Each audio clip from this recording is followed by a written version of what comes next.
కాణిపాక దేవస్థాన అనుబంధ ఆలయం శ్రీ వరదరాజస్వామి వారి ఆలయంలో వైకుంఠ ఏకాదశి పర్వదిన వేడుకలు మంగళవారం అత్యంత ఘనంగా జరిగాయి. ఈ సందర్భంగా వేకువజామున 3:30 గంటలకు ఆలయ ప్రధాన అర్చకులు పరవస్తు శ్రీనివాస భట్టాచార్యులు ఆధ్వర్యంలో అర్చకులు స్వామివారి మూల విరాట్కు ప్రత్యేక అభిషేకాలు నిర్వహించి తిరుమంజన కార్యక్రమం చేశారు. అలాగే స్వామివారికి విశేష అలంకరణ చేసి ప్రత్యేక పూజలతో ధూపదీప నైవేద్యాలు సమర్పించారు. అలాగే స్వామి అమ్మవార్లకు గ్రామోత్సవాన్ని అత్యంత ఘనంగా నిర్వహించారు. ఈ సందర్భంగా దేవస్థానం తరఫున chairman V Maninaidu, EO K Penchala కిషోర్లు, ఆలయ అర్చకులు, అధికారులు, పాలక మండలి సభ్యులతో కలిసి మంగళ వాయిద్యాల నడుమ స్వామి అమ్మవార్లకు పట్టు వస్త్రాలను ఊరేగింపుగా తీసుకువెళ్లి సమర్పించారు. ఈ సందర్భంగా భక్తులు ఉత్తర ద్వారం గుండా స్వామివారిని దర్శించుకుని పునీతులయ్యారు.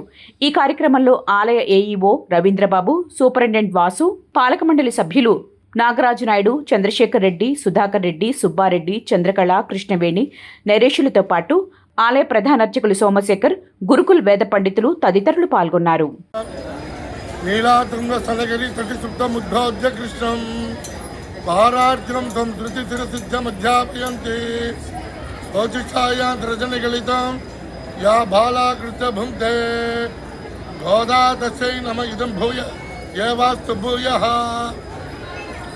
அன்னவை புதுவை ஆண்டார் அலங்காருக்கு பண்ணு திருப்பாவை பல்பதியம் இனிதியாய் பாடி கொடுத்தால் நற்பாமாலை பூமாலை சூடி கொடுத்தாலே சொல்லு சூடி கொடுத்த தொல்கொடிய தோல்பாவை பாடி அருள வல்ல வள்ளியாய் நாடி நீ வெங்கடவர்க்க விண்ணெய்தி மாற்றம் நான் கடவா வண்ணமேனங்கு ప్రియా భగవద్ బంధువులారా, స్వయంభూ శ్రీ వరసిద్ధి వినాయక స్వామి దేవస్థానమునకు అనుబంధ దేవస్థానమైన శ్రీదేవి, భూదేవి, పెరిందేవి, గోదావరి సమేత శ్రీ వరదరాజస్వామి ఆలయంలో పాండవుల మునిమనముడైన జనమేజయ మహారాజుదే ప్రతిష్టమైన శ్రీ వరదరాజస్వామి ఆలయంలో ఈరోజు వైకుంఠ ఏకాదశి ఉదయం 3 గంటలకు స్నపన తిరుమంజనము, 5 గంటలకు వైకుంఠ ద్వార దర్శనము కల్పించి భక్తులకు సౌకర్య భాగ్యం కల్పించినాము.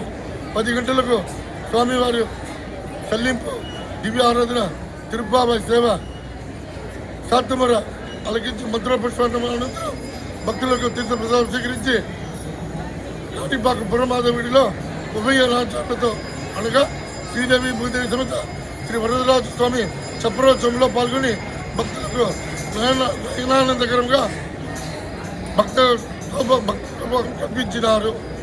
ఈ కార్యక్రమంలో ఆలయ యువ గారు మరియు ట్రస్ట్ బోర్డు చైర్మన్ గారు, బోర్డు మెంబర్ల గారు, స్థానిక సర్పంచ్ గారు, స్థానిక ఉద్యోగదారులు, గ్రామస్తులు, పుర ప్రజలు, గ్రామస్తులు, భక్తాదులు వేలాది మందిగా స్వామి దర్శించి తీర్థప్రసాదం స్వీకరించి స్వామికి పాత్రులైనారు.